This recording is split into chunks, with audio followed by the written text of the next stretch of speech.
বলিউডের জনপ্রিয় comedy franchise Hera Pheri এর তৃতীয় পর্ব ঘিরে ঘটছে একের পর এক নাটকীয় ঘটনা।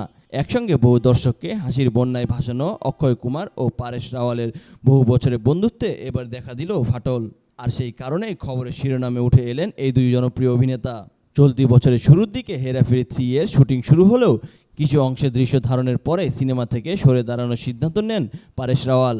নির্মাতাদের সঙ্গে মতের অমিলেই এই সিদ্ধান্ত বলে জানিয়েছেন অভিনেতা। পরেশ এই সিনেমার জন্য 11 লাখ টাকা সাইনিং মানি নিয়েছিলেন এবং চুক্তি অনুযায়ী সিনেমা মুক্তির পর পারিশ্রমিক বাবদ 15 কোটি টাকা পাওয়ার কথা ছিল। তবে মাঝপথে সিনেমা ছেড়ে দেওয়ায় আর্থিক ক্ষতির মুখে পড়ে প্রযোজক সংস্থা।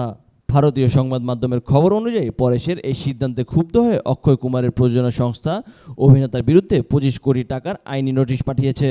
অভিযোগ হচ্ছে চুক্তি ভেঙে সিনেমা ছেড়ে যাওয়ায় প্রোডাকশনের সময় ও বাজেট দুটোই ক্ষতিগ্রস্ত হয়েছে। পরেশ রাওয়াল অবশ্য আগেই 15% সুদসহ সাইনিং মানি ফেরত দিয়েছেন। তবে প্রযোজক সংস্থার দাবি করছে আরও বড় ক্ষতির। পরেশের এই সিদ্ধান্তে হতবাক হয়েছেন সহ অভিনেতা সুনীল শেঠি। তিনি বলছেন, এটা আমার জন্য বড় ধাক্কা। আমি তো খবর প্রথম শুনি আমার ছেলে মেয়ের কাছ থেকে। আমরা কেউ কিছুই জানতাম না।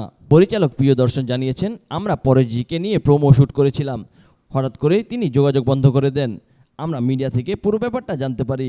হেরাফেরি সিনেমায় 3 জনপ্রিয় চরিত্র রাজু, ঘনশ্যাম, বাবুরাও এক পর্দায় একসঙ্গে উপস্থিত মানে হাসির ঝড়।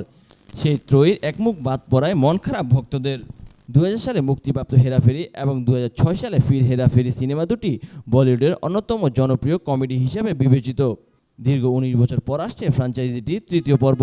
তবে বাবুরায়ের চরিত্র ছাড়া দর্শক পুরনো সেই মজা ফিরে পাবেন কিনা সেটাই এখন দেখার বিষয়।